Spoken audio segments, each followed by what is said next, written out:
Terima kasih Anda kembali bersama kami di Kompas Malam. Saudara, Bawaslu Kabupaten Garut akan memanggil 13 anggota Satpol PP Kabupaten Garut yang terekam mendukung Gibran Rakabuming Raka hingga videonya tersebar luas di media sosial.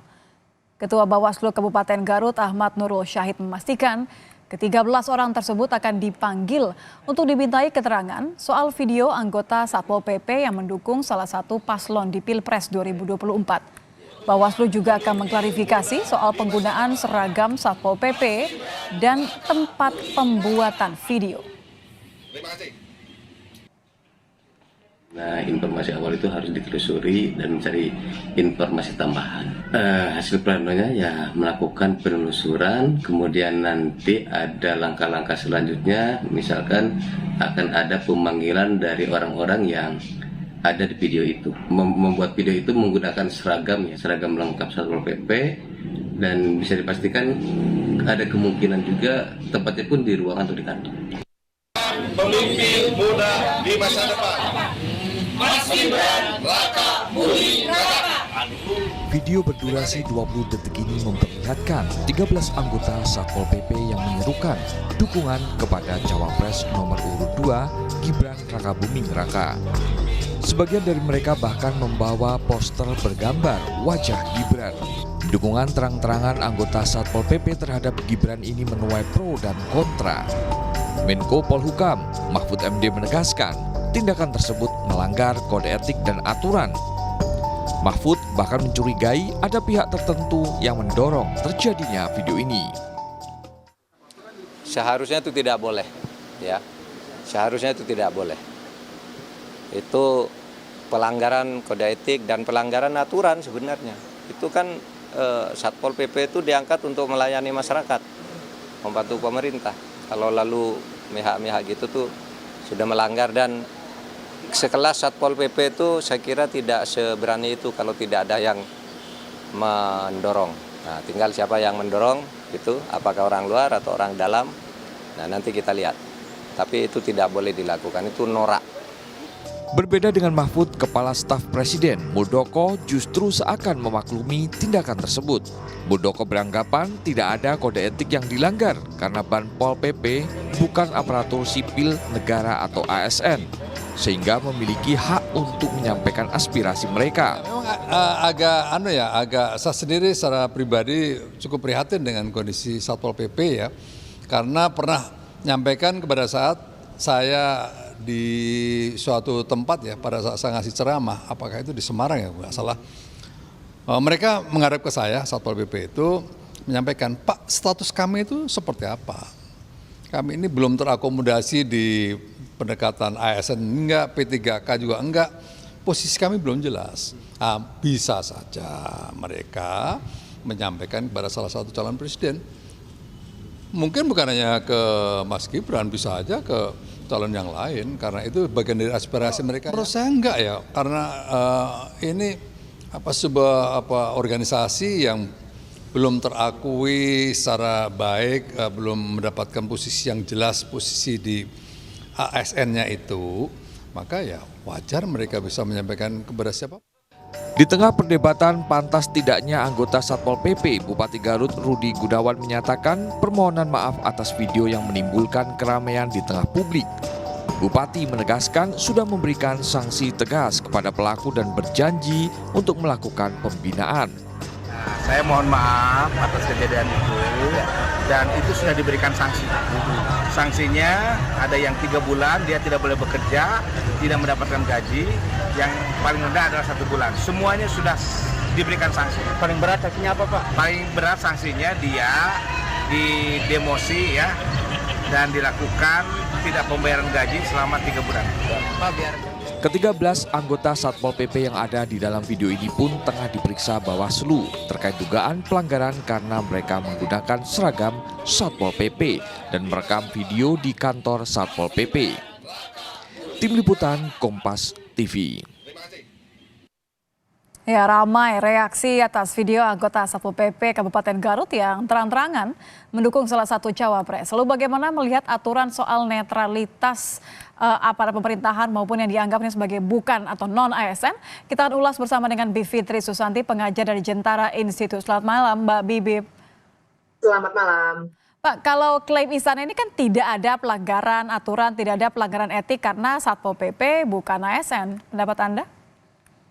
Sayang sekali itu yang berbicara seperti itu justru Kepala Staf Kepresidenan ya, karena itu sebuah anggapan yang keliru sebenarnya. Jadi seharusnya seluruh aparatur pemerintahan itu bisa memahami bahwa tidak semua definisi itu saklek mesti diperhatikan dalam konteks kepemiluan seperti sekarang. Nanti kita akan terjebak pada persoalan-persoalan perdebatan yang sebenarnya tidak diperlukan gitu. Intinya adalah yang namanya Satpol PP, kalau mereka mempertanyakan, tadi kan ceritanya Pak Muldoko begitu mempertanyakan status, itu soal yang berbeda. Tapi kalau kita melihat tentang Undang-Undang Aparatur Sipil Negara sendiri, Undang-Undang 5 tahun 2014, itu memang ada beberapa model kontrak. Jadi memang ada model ASN yang dikontrak, tapi dia terkena definisi ASN juga, itu satu. Tapi yang kedua juga harap diperhatikan, memang Satpol PP itu terlepas dari statusnya seperti apa, tapi tetap saja dia di-hire gitu ya, digaji dengan APBD, artinya uang negara juga, uang daerah begitu, dan ada tugasnya tersendiri, dan dia di kontraknya berarti dengan pemerintah daerah, artinya ada kaitannya juga dengan pemerintahan.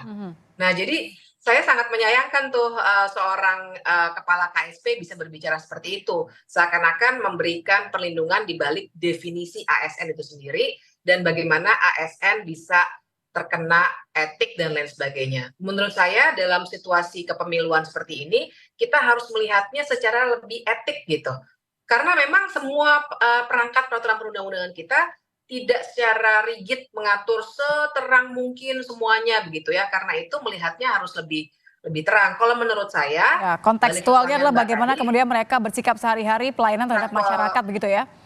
Enggak, Satpol PP-nya itu sendiri dia di-hire-nya dengan uang negara dan pakai bajunya baju negara dan tempatnya juga di fasilitas negara. Itu saja sudah membuat dia sebenarnya sudah melanggar kode etik. Oke. Menko Polhukam yang juga cawapres nomor 3 sebenarnya menyebut bahwa tidak mungkin Satpol PP ini berani terang-terangan mendukung calon, membuat video menggunakan seragam seperti yang Anda katakan tadi, bahkan diduga ini dilakukan di kantor Satpol PP. Mahfud menyebut bahwa curiga ada yang mendorong tindakan ini karena tidak mungkin kalau Satpol PP berani atau memiliki ide sendiri membuat video seperti ini. Pendapat Anda, Mbak? Iya, itu tugas Bawaslu nanti untuk mengecek. Tapi yang perlu saya terangkan adalah memang ada dua aspek hukum di sini. Yang pertama aspek hukum kepemiluan, ini akan diperiksa oleh Bawaslu. Tapi kalau Bawaslu menemukan sesuatu, maka yang akan terkena adalah peserta pemilu. Jadi yang didukung dalam hal ini paslon nomor 2 begitu ya. Tapi ada sisi lainnya yaitu pelanggaran yang terkait dengan aparatur sipil negara, itu yang tadi sudah diberitahukan kata bupatinya sudah diberikan gitu. Nah, jadi kalau balik ke soal apakah ada yang mendorong atau tidak, itu nanti akan dibuktikannya oleh Bawaslu. Itu kan dugaan ya, dan saya kira kita mesti agak memberi diskon nih, karena Pak Menko dalam hal ini juga paslon, jadi dia memberi komentarnya dalam kapasitas apa. Tapi saya makanya setuju kalau Bawaslu mempertanyakan langsung bahwa mereka sudah diberi sanksi ASN, itu baik, tapi mesti dicek oleh Bawaslu-nya sebenarnya ini inisiatif siapa, dan itu mencetak segala macam kan juga perlu uang. Dan tadi mereka malah kesulitan, katanya honornya susah segala macam. Kok bisa dikasih cetakan yang bagus dan lain sebagainya. Berarti kan Bawaslu mesti menginvestigasinya dengan mendalam. Oke, menarik. Cukup nggak kalau Anda melihat ini sudah diberikan sanksi oleh Bupati tadi, bahkan minta maaf. Cukup tidak level instansi memberikan sanksi mulai dari potong gaji sampai ada yang didemosi tadi? Kalau melihat ke kerangka hukumnya ya memang itu yang bisa dilakukan, karena yang dilakukan adalah dalam hal ini pelanggaran etik. Kalau pelanggaran undang-undang kepemiluannya itu dikembalikan kepada peserta pemilunya. Jadi dalam hal ini paslon nomor 2. Kalau bagi merekanya sendiri ya itulah sejauh ini yang bisa dilakukan, tapi memang seharusnya ada penyelidikan mendalam dulu. Sayangnya kan sekarang masih bisa diperdebatkan status mereka.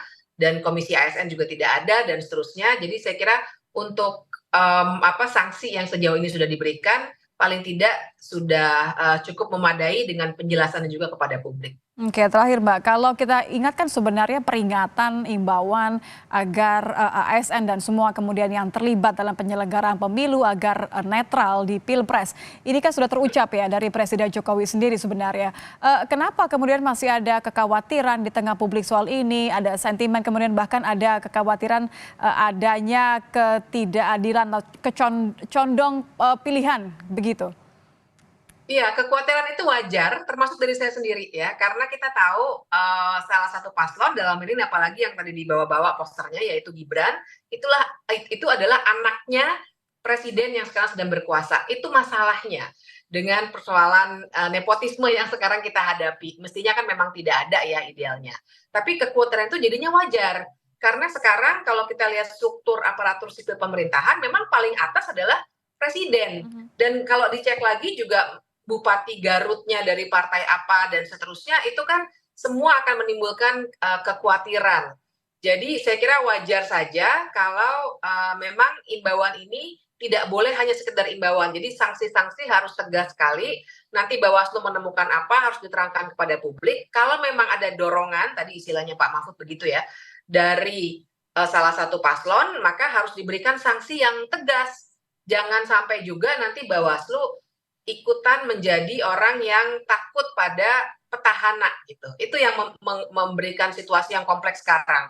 Karena anak dari presiden petahana yang sekarang sedang digadang-gadang jadi calon wakil presiden, dan nyatanya adalah ke bawahnya itu mulai dari fasilitas, kewenangan ASN dan jaringan ASN yang sampai ke bawah sampai ke Satpol PP itu kan paling bawah memang. Itu memang bisa efektif digunakan.